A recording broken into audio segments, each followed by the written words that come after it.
Muy buenas tardes y bienvenidos a nuestro estudio del libro del profeta Jonás. Jonás. Estamos hoy en el capítulo 2. Actualmente la semana pasada terminamos el uno, pero no hablamos mucho del último versículo del capítulo uno.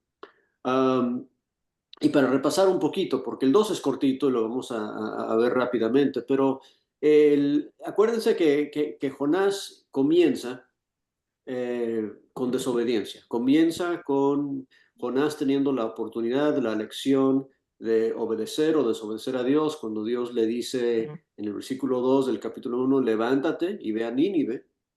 Y efectivamente, versículo 3: Jonás se levantó y se fue en el sentido contrario. Um, Se fue en el sentido opuesto, descendió a Jope, um, y quiso huir a Tarsis, que si lo ves en un mapa está para el otro extremo. Um, la intención de él, aunque era un profeta conocedor de Dios, su intención era irse lejos de la presencia de Jehová, y hablamos de que eso es imposible, y Jonás debería de haber entendido eso. De hecho, lo entendía, pero aún así lo intentó de hacer. Y entonces, ¿qué hace Dios? Dice que Jehová hizo levantar un gran viento. Y una de las cosas importantes en Jonás es que en realidad este libro, y lo comentamos la semana pasada, no es un libro de profeta como los otros libros de los demás profetas, porque no habla, no graba los sermones y los discursos de Jonás. Nos relata cómo Dios está buscando y persiguiendo a Jonás para cambiar su corazón. Es más una historia de la conversión de Jonás que la conversión del pueblo, de la gente de Nínive, porque el que realmente uh, vemos pelear y luchar contra Dios, y después y eventualmente Dios de una forma u otra eh, lo convence a seguirle, es Jonás. Y entonces lo que está haciendo Dios, y Dios utiliza muchas cosas en este libro para trabajar en el corazón de Jonás. Y cuando digo cosas, son cosas. O sea, usa un viento, usa, usa, usa una viña, usa un gusano, usa un gran pez, usa cosas además de personas. Y tú y yo sabemos que Dios utiliza personas. Pero en la historia de Jonás, quien Dios está usando para alcanzar y tocar el corazón de Jonás, son todas estas otras cosas. Entonces, Dios levanta este gran viento, una tormenta, uh, con el propósito de acosar a Jonás y hacer que los marineros le pregunten y tengan una entrevista con él, y él les dice que él es hebreo y que él teme a Jehová.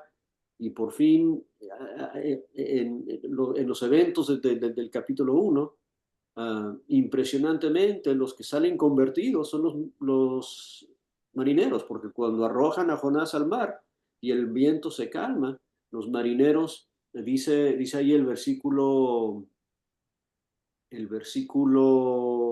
casi al final, versículo 16, que temieron aquellos hombres a Jehová con gran temor y ofrecieron sacrificio a Jehová e hicieron votos, o sea, se comprometieron a el Dios de los israelitas.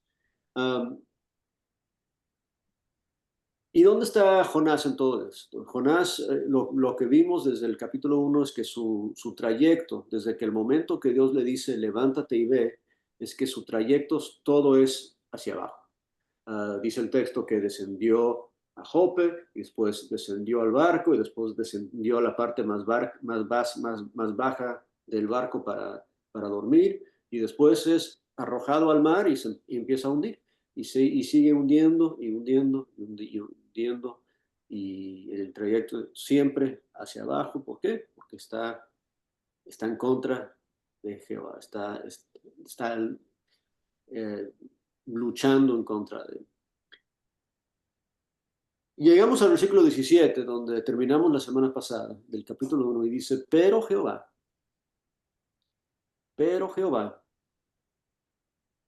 y en la Reina Valera dice que tenía preparado. La Biblia de las Américas dice que dispuso de un gran pez para tragarse a Jonás. Y estuvo Jonás en el vientre del pez 3 días y 3 noches. Ahora, en la historia aquí se nos adelanta un poquito porque nos dice aquí, antes de que lo vomita el pez, que solo está ahí 3 días y 3 noches. Entonces ya sabemos, antes de leer más, que no se va a quedar, no se va a quedar ahí adentro del pez, no va a ser digerido por el pez, pero va a estar ahí 3 días y 3 noches. Um, y acuérdense, y esto lo vamos a ver un poco más detalle cuando llegamos al capítulo 3, pero Jesús eh, menciona al profeta Jonás 2 veces en su ministerio. Está grabado en 3 de los evangelios y 2 veces lo menciona en el Mateo, pero le dice a los fariseos y a los judíos, a sus oponentes, que cuando le piden una señal, que no van a ser dada ninguna señal excepto la del profeta Jonás, ¿ok? Y se refiere específicamente a esto, porque él dice, así como Jonás estuvo en el vientre del gran pez por 3 días y 3 noches, así el Hijo del Hombre estará en el vientre de la tierra por 3 días y 3 noches. Y hablando de su resurrección de su resurrección. Y es interesante porque se los dice en el sentido de que quiero una señal, pero no les voy a dar ninguna señal sino esta. Pero si pensamos en la señal que les va a dar, que es su propia resurrección, es la señal más poderosa que nos podemos imaginar. ¿Ok? Y eso nos dice que la señal de Jonás realmente fue una señal convincente. Y vamos a hablar de eso cuando lleguemos al capítulo 3. Ahorita solamente tenemos ese recordatorio aquí en el 17 que va a ser escupido o vomitado por el pez y que eso va a ser, Dios va a hacer grandes cosas con él. Pero hoy vamos a estar en el capítulo 2. Y el capítulo 2 comienza, y ahorita vamos a leerlo, porque es una oración, el capítulo 2 solo tiene 9, 10 versículos. Um, pero comienza, el versículo 1 dice que entonces oró Jonás desde el vientre del pez.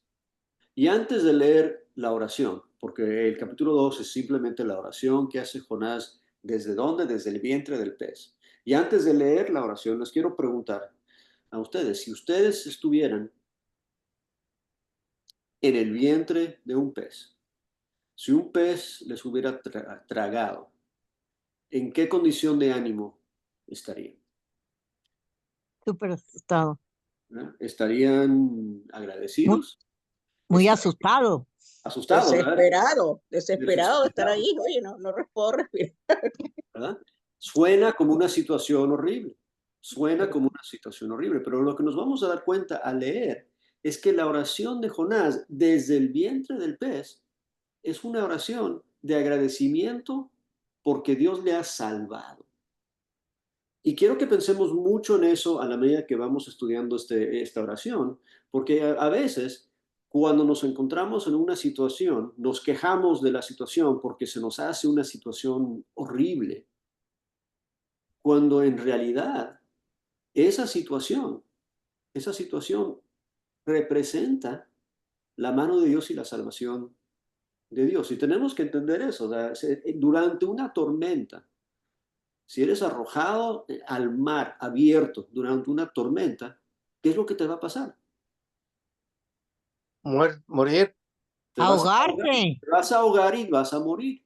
Entonces, cuando Jehová prepara un pez para tragarse a Jonás, no es para terminar de matar a Jonás, es todo lo contrario. El ser tragado por un pez es la salvación de Jonás. Y se nos olvida eso a veces cuando pensamos en la historia de Jonás. Cuando es tragado por el pez es porque Dios así lo está salvando. Y vamos a darnos cuenta que eso es cierto de la forma que él ora. Entonces, ahora sí, vamos a leer. Y quien quiera. Leo. Ok, hermana Alex. Entonces oró Jonás a Jehová su Dios desde el vientre del pez y dijo, Invoqué en mi angustia a Jehová y él me oyó. Desde el seno del Seol clamé y mi voz oíste. Me echaste a lo profundo en medio de los mares y me rodeó la corriente.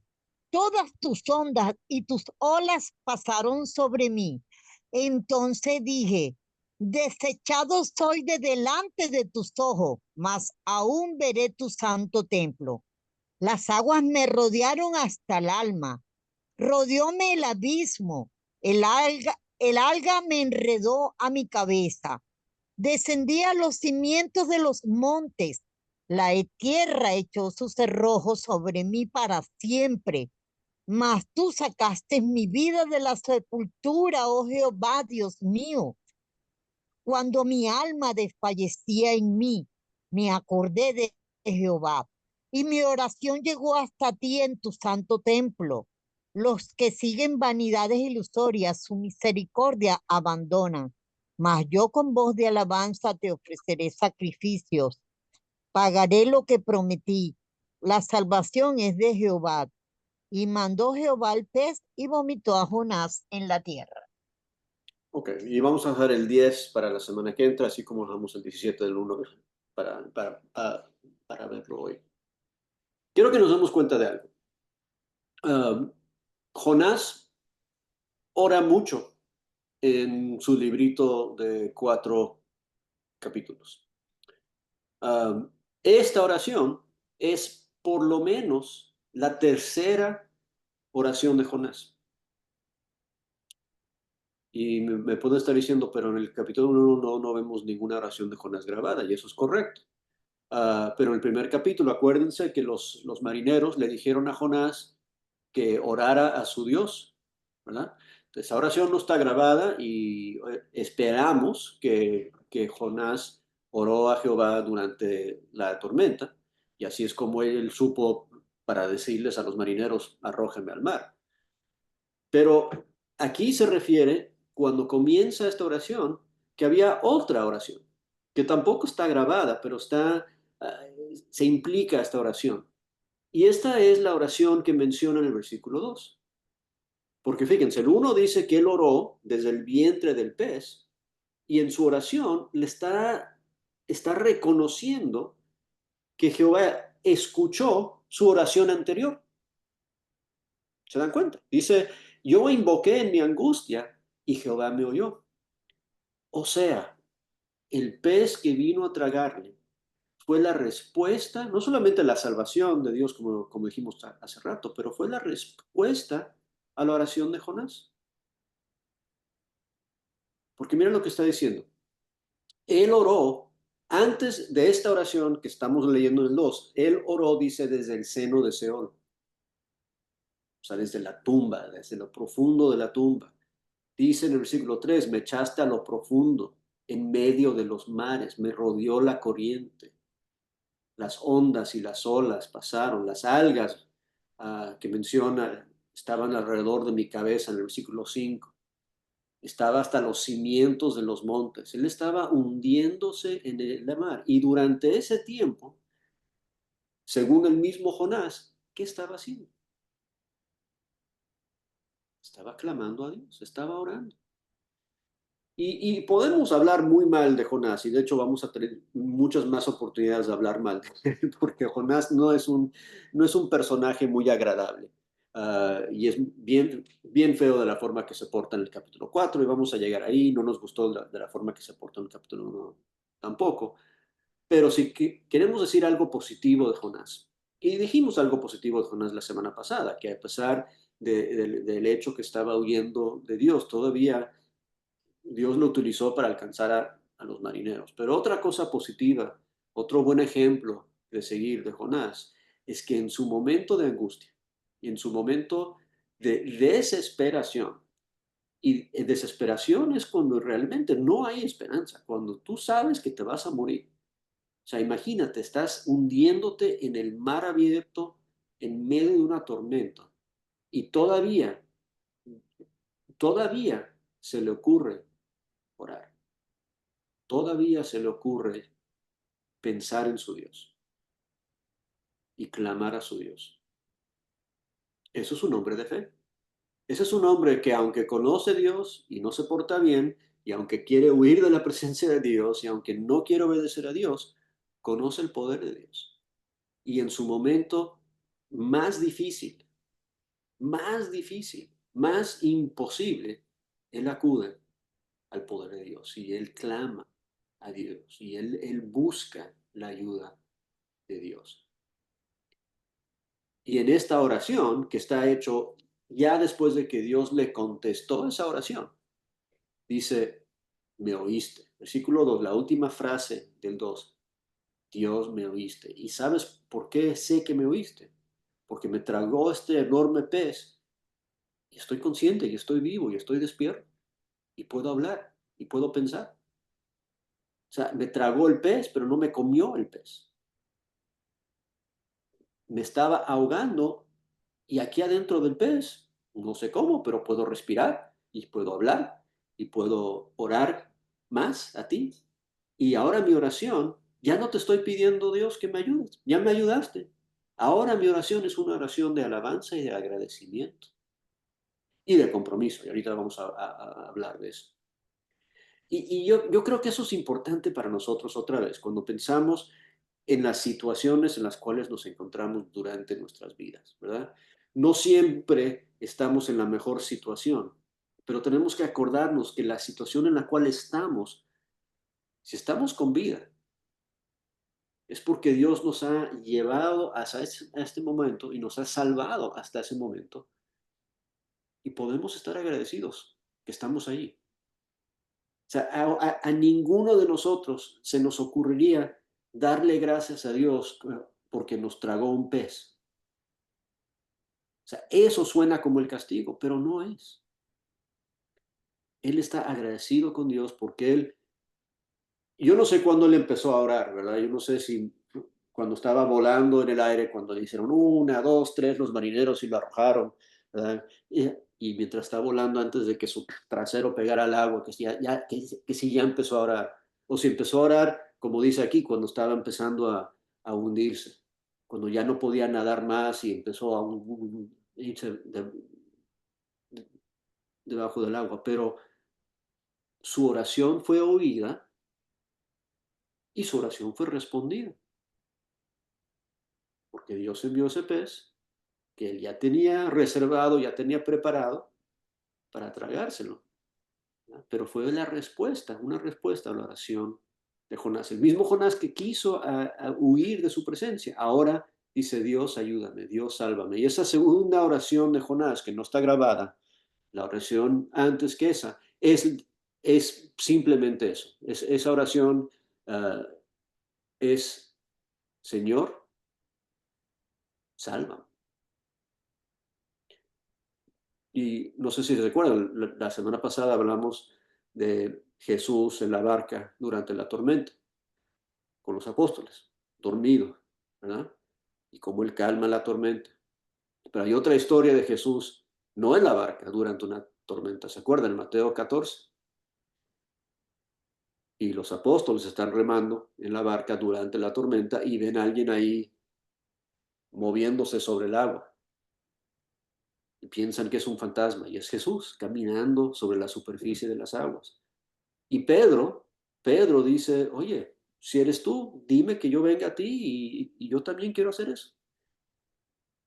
Y Jesús lo invita y Pedro se sale del barco y empieza a caminar sobre las aguas.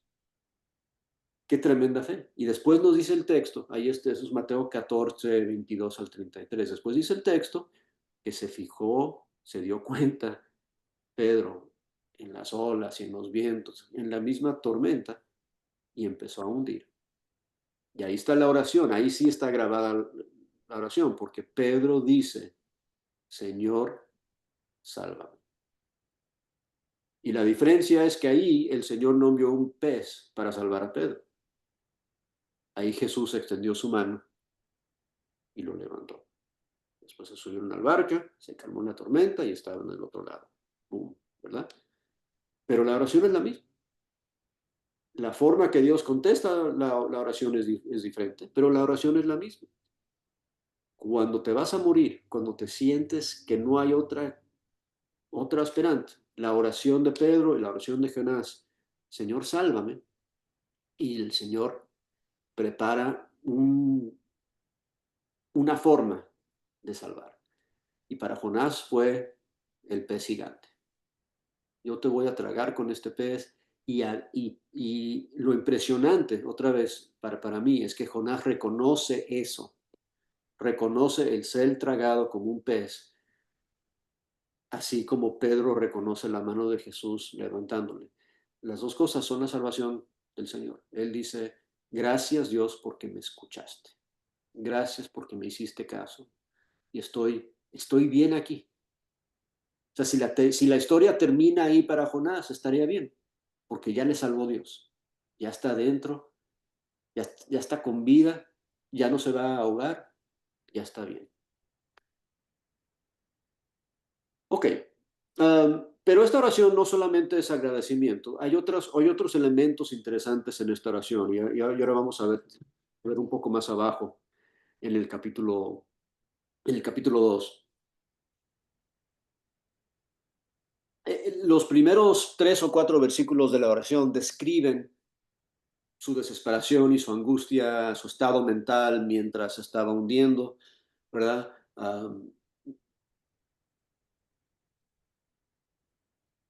Una de las cosas que él expresa temprano en su oración, versículo 3 y 4, cuando está hablando de que se está hundiendo, una de las cosas que él reconoce, versículo 3, es que está donde está porque Dios le ha hecho esto. Mira el versículo 4. Desechado soy de delante de tus ojos. Perdón, versículo 3. Me echaste a lo profundo. ¿Okay? ¿Quién echó a Jonás a lo profundo? Pues en el capítulo 1, los marineros, ¿verdad? Pero aquí, Jonás en su oración está reconociendo que lo que le pasó a él es porque Dios ha estado trabajando, ¿verdad? Acuérdense el capítulo 1, Dios preparó el viento, Dios preparó la tormenta, Dios hizo que los eventos sucedieran para que él fuera arrojado al mar. Y Jonás también está consciente de eso. Yo estoy aquí hundiéndome, yo estoy aquí muriéndome porque tú, Dios, estás en contra de mí. Y la otra cosa que es importante para nosotros, para el ser humano en general, reconocer, es que si Dios está en contra de nosotros, ¿verdad? Si nosotros estamos peleados o en enemistad con Dios, uno, no podemos ganar esa batalla. Nunca vamos a salir vencedores si estamos peleándonos con Dios. Y el único fin que podemos esperar es la muerte eterna, si nos vamos a pelear con Dios. Entonces, si Dios está en contra de nosotros, ¿quién es el único que nos puede salvar de la ira de Dios? Y la respuesta es Dios. Solo Dios nos puede salvar de Dios. Si Dios le arroja al mar, si Dios está castigando a Jonás, ¿quién es el que puede salvarle la vida a Jonás? ¿Quién es el único que puede salvarle la vida a Jonás? Es el mismo Dios. Y entonces cuando estemos en la situación en la cual estemos, ¿verdad? Y puede ser que estemos en una situación horrible, somos víctimas del mal de otros. Pero ¿cuántas veces nos hemos encontrado en una situación mala porque nosotros mismos tomamos decisiones malas? Porque nosotros mismos nos rebelamos contra Dios, porque nosotros mismos decidimos no hacer lo que Dios quería de nosotros. Y estamos sufriendo y estamos pagando el precio de rebelión contra Dios. También en ese momento necesitamos pedirle a Dios ayuda, porque tenemos que reconocer que aunque nos peleamos con Dios, el único que nos puede salvar del aire de Dios es Dios. ¿Ok? Entonces, sí, tú me desechaste, y sí, las aguas me rodearon, y el abismo me rodeó, y las algas están alrededor de mi cabeza, Y es porque tú me has hecho esto, pero por eso estoy agradecido que tú me salvaste. Y por eso te pedí cuando estaba en esa situación, Señor, sálvame, y me salvaste. ¿Ok? Ese es otro punto. Ahora, la otra cosa que él también está haciendo durante esta oración, y lo vemos al final del versículo 4, no sé si se dieron cuenta al leerlo, pero dice en la segunda mitad del 4, dice, más aún veré tu santo templo. ¿Ok? Entonces, ¿qué está expresando ahí, Jonás? A ver, hermanita, Delia, ahí está, su micrófono está apagado. A ver, ahí. La fe de que va a regresar de donde se encuentra. Claro, claro. Hermanita, ¿qué decía usted? Se ve que hay confianza y seguridad de que no está solo. ¿Verdad? Confianza y seguridad y certeza, Ajá, certeza ajá. que Dios le salvó hasta ese punto, pero él también está confiado que Dios le va a salvar y le va a regresar a casa. O sea, para ellos el templo era un lugar fijo en Jerusalén, ¿verdad? No estamos hablando aquí de algo metafísico, no, no, no. Él está diciendo, yo voy a estar en tu santo templo otra vez. Yo sé eso, porque yo te pedí que me salves, yo te pedí que me ayudes, enviaste este pez y esta oración es desde el vientre del pez. Entonces otra vez vemos que Jonás, que estaba desesperado y desesperanzado, ya cuando Dios le envía la salvación, pero Dios no ha terminado con él, tampoco ha terminado de mostrarle su amor ni el resto de su salvación, todavía está dentro del pez. Ya sabe que él va a ver el Santo Templo otra vez. Él ya se está transportando en el futuro otra vez a Jerusalén. Tarde o temprano voy a estar otra vez ahí en tu presencia. Y el templo, acuérdense que él estaba queriendo huir de la presencia de Dios y ahora su anhelo es estar en el lugar que para los judíos representaba exactamente eso, la presencia de Dios. Que ya sabemos que Salmo 139 dice que no puedes huir de la presencia de Dios, pero muy, muy concretamente para los judíos, la presencia de Dios estaba en el templo. ¿Ok? Y él dice, yo voy a ver tu santo templo, yo voy a regresar ahí. Y entonces sigue con su agradecimiento la última parte del 6, dice, mas tú sacaste mi vida de la sepultura, oh Jehová, Dios mío. Versículo 7, cuando mi alma desfallecía en mí, me acordé de Jehová y mi oración llegó hasta ti. Y otra vez menciona en tu santo templo. Y es interesante que él menciona el templo en esta oración dos veces. Um, es importante que acordemos qué era el templo y qué representaba el templo para los judíos del Antiguo Testamento. Um, en en segunda de Crónicas y en primera de Reyes, cuando se construye el templo, que lo construye Salomón, hay un pasaje muy interesante, bastante largo, y no lo vamos a leer ahorita, lo voy a resumir, pero Salomón dedica el templo y lo dedica a través de una oración. Y en esa oración, él le presenta a Dios varios escenarios y le dice, Señor, si tu pueblo peca contra ti y para que tú les castigues, para que les quites la cosecha, o para que envíes enemigos contra ellos, o para que pares las lluvias, si ellos vienen a este templo y oran aquí y buscan y se arrepienten, entonces tú, por favor, oye desde donde tú estás, que no es el templo, ellos reconocen que Dios está en el cielo, uh, y perdónales. Y presenta estos varios escenarios, se dice, y si no podemos venir al templo, si somos llevados en cautiverio, si oramos hacia este templo, entonces tú escúchanos y perdónanos.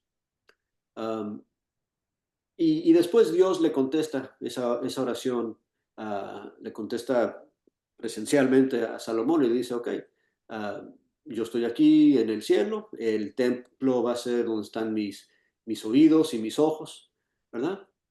Y si el pueblo me busca y se arrepiente de todo corazón, entonces les voy a oír y les voy a perdonar. Entonces el templo para ellos era básicamente como un teléfono, ¿no? Era como la forma a través de la cual se comunicaban con Dios. Oyendo allí, ¿o se acuerdan cuando Daniel, cuando oraba hacia el templo?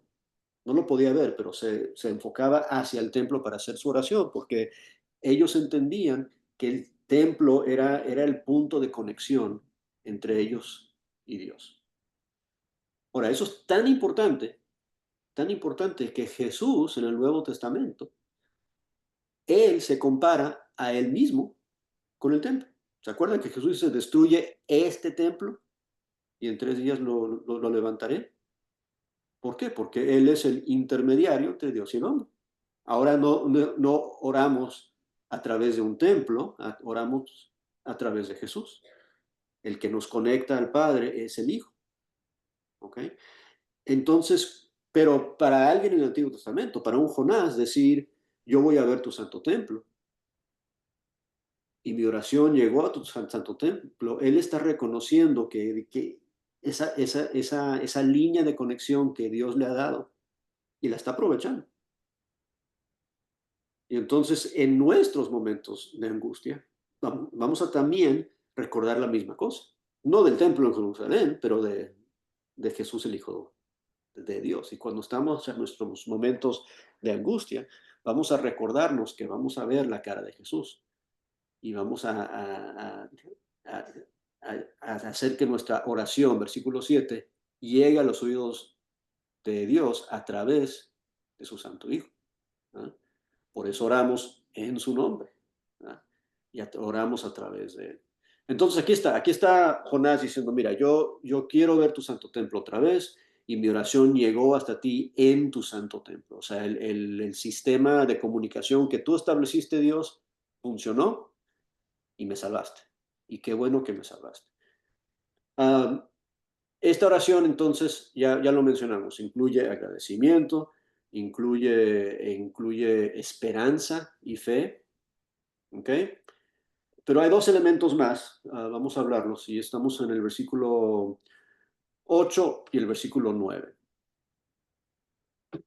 Ahora, el versículo 8 es un versículo un poco problemático para los traductores. Hay diferentes versiones que lo traducen de diferentes formas. Pero mira lo que dice el 8. Dice, los que siguen vanidades ilusorias, su misericordia abandonan. Eso es Reina Valera. La Biblia de las Américas dice, los que confían en vanos ídolos, su propia misericordia abandonan. Ahí el su y su propia son adicionados por los traductores para aclarar en la mente de ellos lo que dice el texto.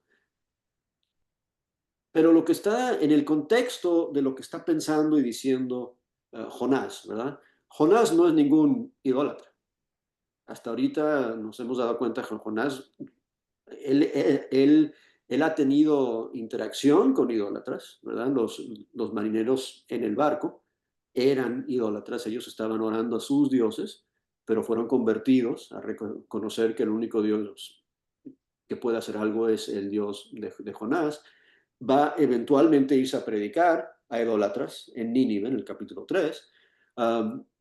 Entonces, cuando él habla de vanidades ilusorias, o como dice la Biblia de las Américas, vanos ídolos, está hablando de gente que se deja engañar no siguiendo al Dios verdadero. ¿Ok? Si se traduce vanidades ilusorias o vanos ídolos, cualquiera de esas cosas es algo que no es confiar en Dios. Entonces eso también es importante para nosotros, porque tú y yo no somos idólatras, esperemos que no, pero ¿a poco no a veces sí tenemos vanidades ilusorias? ¿Verdad? Tenemos cosas que se imponen entre nosotros y Dios y empezamos a confiar en esas cosas. ¿Verdad? Y aunque decimos que seguimos a Dios, pues confiamos en otras cosas que nos engañan. ¿Verdad? Um, y Jonás, otra vez, no era ningún idólatra, pero sí era alguien que había caído en esa trampa de, de confiar en cosas que no eran reales. ¿Verdad? Él estaba confiando en su habilidad de oír de Dios, él sabía que eso no se podía hacer, él ya estaba confiando en su propia sabiduría y en su propia moralidad y en un montón de cosas que en realidad lo decepcionaron. Y la segunda parte del versículo 8 dice que su misericordia abandonan. Y esa es la parte problemática para los traductores, porque no estamos seguros si están hablando de su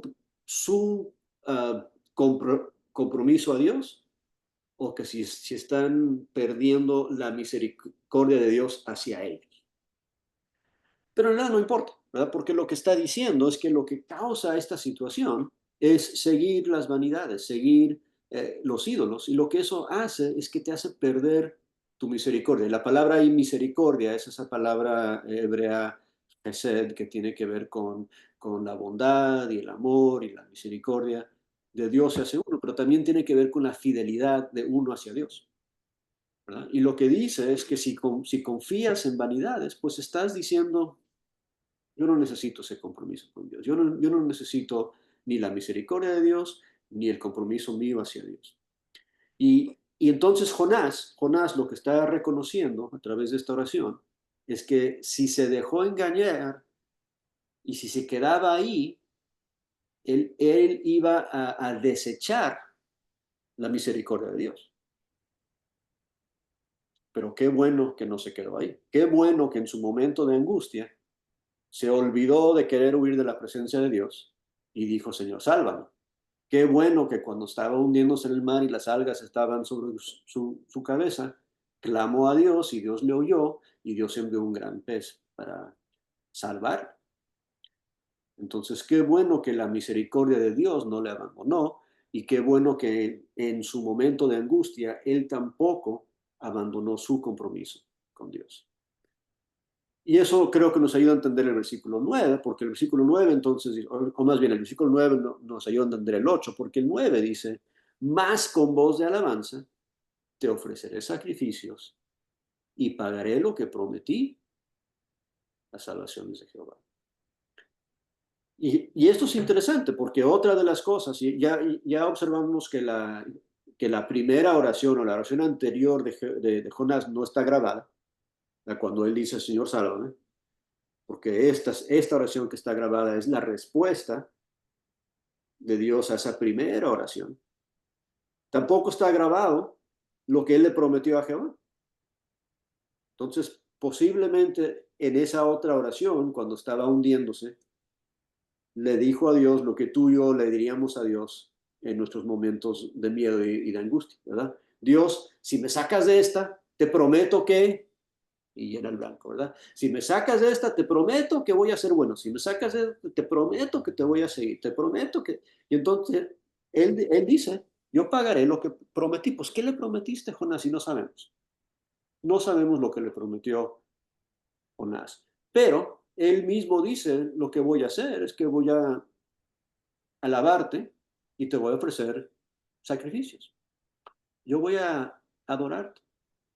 Ahora, él está hablando de prometer, de hacer votos. Acuérdense en el capítulo 1 lo que dice de los marineros. Los marineros, cuando ven que se calma la mar, en el versículo 15, dice que tomaron a Jonás, lo echaron al mar y el mar se aquietó de su furor. Y temieron aquellos hombres a Jehová con gran temor y ofrecieron sacrificio a Jehová y hicieron votos. Y una de las cosas que observamos ahí es que, ¿qué votos hicieron? ¿Y cómo sacrificaron? Si el único que les podía enseñar cómo hacer eso, lo habían arrojado al mar. Y vamos a ver eso repetido en el capítulo 3, cuando Jonás eventualmente les predica a los de Nínive y ellos se ponen a inventar cómo acercarse a Dios, porque Jonás no les quiso ayudar con eso, aunque estaba ahí. Y entonces los marineros no sabían cómo adorar a Dios, no sabían qué votos hacer a Dios, qué iba a agradar a Dios. Simplemente estaban ofreciendo algo de su corazón, ¿verdad? Y Dios va a trabajar con eso de su forma porque no sabe, nadie les ha dicho. Pero Jonás sí sabe. ¿Eh? Jonás sabe qué tipo de sacrificios ofrecerle a Dios. Jonás sí sabe cómo alabar a Dios, porque Jonás es profeta de Dios. Jonás tiene la palabra de Dios. Jonás sabe qué hacer. Y cuando él se compromete y le promete a Dios que va a hacer algo, esperemos que Jonás va a hacer lo que Dios pidió de él. ¿Verdad? Tú y yo, gracias a Dios, tenemos la palabra de Dios. Tú y yo sabemos lo que agrada a Dios. Tú y yo sabemos cómo alabar a Dios y cómo sacrificar a Dios. Tú y yo tenemos esas instrucciones en su palabra de qué hacer. Tú y yo no tenemos que inventar. Tú y yo no tenemos que adivinar cómo agradar y cómo alabar y cómo sacrificarle a Dios. ¿Verdad? Entonces podemos comprometernos a Él y decirles, mira Dios, yo lo que quiero como respuesta a tu salvación, yo quiero alabarte y sacrificar a ti. Yo quiero hacer con los frutos de mis labios y con mi obediencia. Yo quiero alabarte y agradarte con mi vida. Como respuesta a la salvación que tú me has dado. Y por eso dice en el versículo 9, mas con voz de alabanza te ofreceré sacrificios, pagaré lo que prometí, la salvación es de Jehová. Él se considera un salvado. Se considera un salvado y lo que él va a hacer con esa salvación es que él va a entregar su vida en alabanza y en sacrificio a Dios. Y ese es el llamado para nosotros, ¿verdad? Si Dios nos ha salvado a nosotros, aunque no nos sintamos salvados, ¿verdad? Él, y otra vez, Jonás está dentro de un pez, pero él entiende que ese es su salvación, porque la alternativa era ahogarse. Y aunque todavía está dentro del pez, ya está pensando en cómo va a agradar y alabar a Dios, sacrificando a Él en el templo, en Jerusalén, tal como Dios le instruyó para hacerlo. Y tú y yo podemos ya estar pensando, ¿cómo voy a agradar a Dios mañana y pasado y el otro día con esta salud y esta vida que Él me ha dado?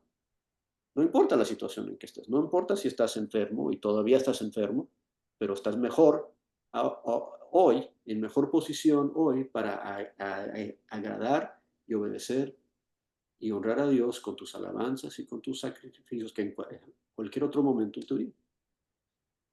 Entonces la respuesta a la salvación de Dios es esa. Es primero agradecimiento y reconocimiento que Dios nos escuchó. Dios sálvame y Dios me salvó. Es lo que está diciendo Jonás. Y entonces dice, yo voy a comprometerme a ti con alabanza y con sacrificio porque la salvación es tuya. Y eso es súper claro para Jonás, porque él tiene que saber que su salvación no fue obrada por él mismo. Y esa es la otra cosa que a veces nos confunde a nosotros, ¿verdad? A veces pensamos que nos salvamos a nosotros mismos por nuestras obras de justicia. Nos dice Tito 3 que ese no es el caso. Nos dice Efesios 2 que ese no es el caso. No fuimos salvados porque nosotros somos buenos. Nosotros no nos podemos salvarnos a nosotros mismos. La salvación es de Jehová.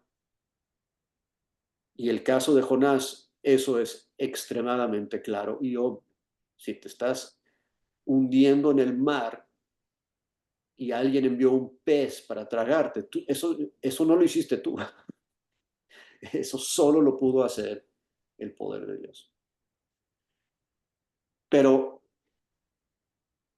la señal de Jonás no es nada comparada a la señal de Jesús. Y ese es el punto de Jesús en el Nuevo Testamento, ¿verdad? Y ese es el punto para nosotros. ¿Cómo se nos ocurre a nosotros ver la salvación que Dios obró en nuestras vidas a través de su Hijo y después decir que nosotros nos salvamos a nosotros mismos? ¿Cómo se nos ocurre salir con eso? Tenemos que hacer como Jonás y reconocer que la salvación es de Él. Viene de Él y solo Él nos puede salvar de su ira. Solo su amor, solo su misericordia, solo lo que Él hace nos puede salvar. ¿Se acuerdan? Hace poco estudiamos Tito. Miren, vamos a ir a Tito 3 para terminar. Tito 3.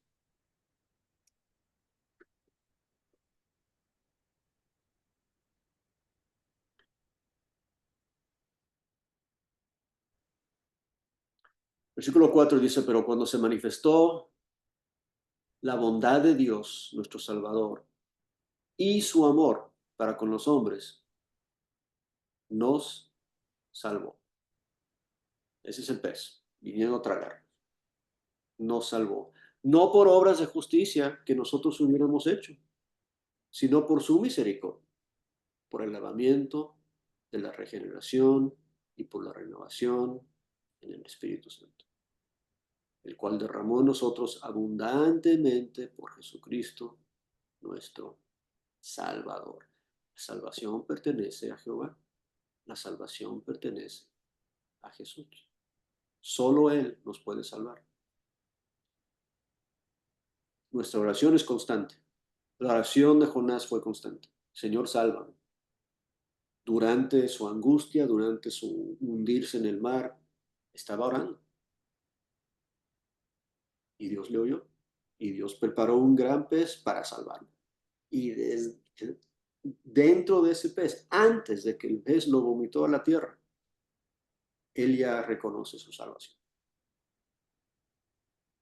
Entonces, quizás todavía estemos sufriendo, quizás todavía estemos pasando momentos difíciles, pero estamos ya en las manos de Dios.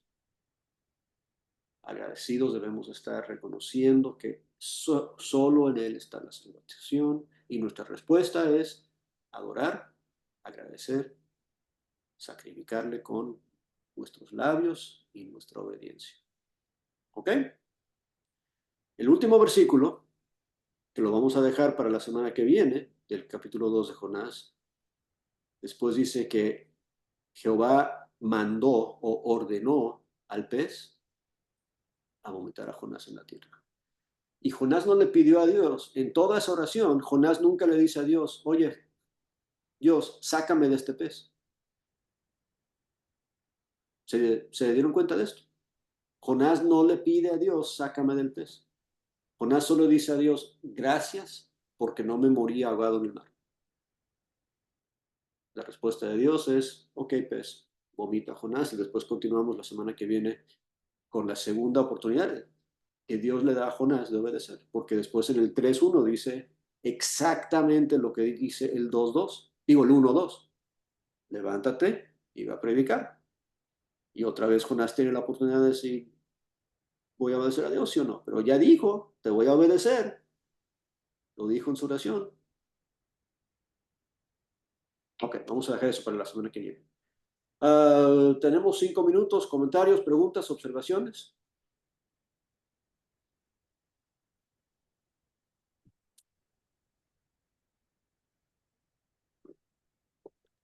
Gracias, hermano. Estuvo muy claro, hermano. Gracias a ustedes. Bueno, vamos a tener una oración de cierre entonces. Hermanito Luis Quinteros, bienvenido. Sí, bueno, es una gran enseñanza.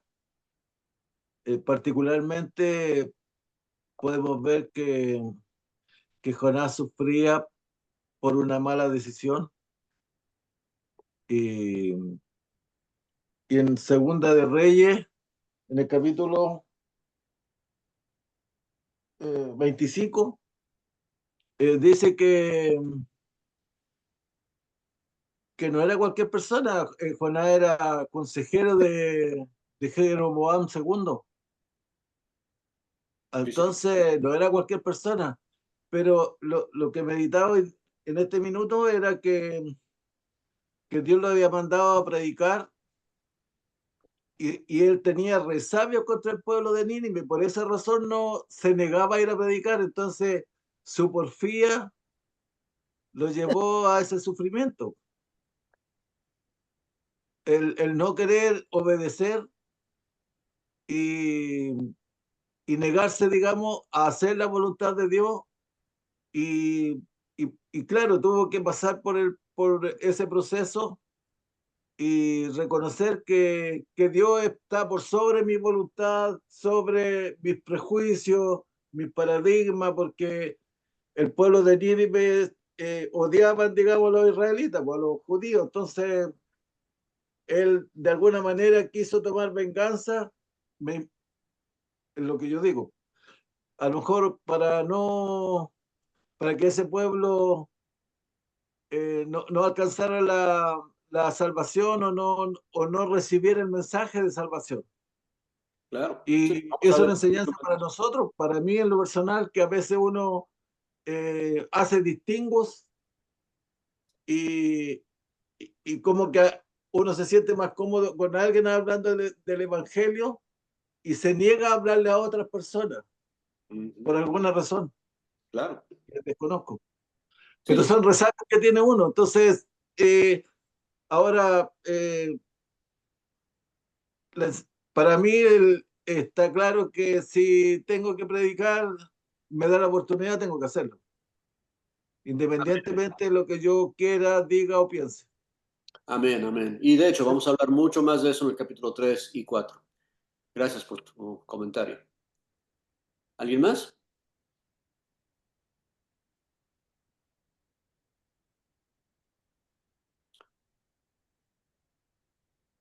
Está Javier y Jesús, Sergio, Zaida, Doris, Meli. Bueno, quedamos claros entonces y vamos a aprovechar otra vez, hermano Luis, si nos puedes dirigir en la oración de cierre, por favor. Amén, con mucho gusto. Oremos.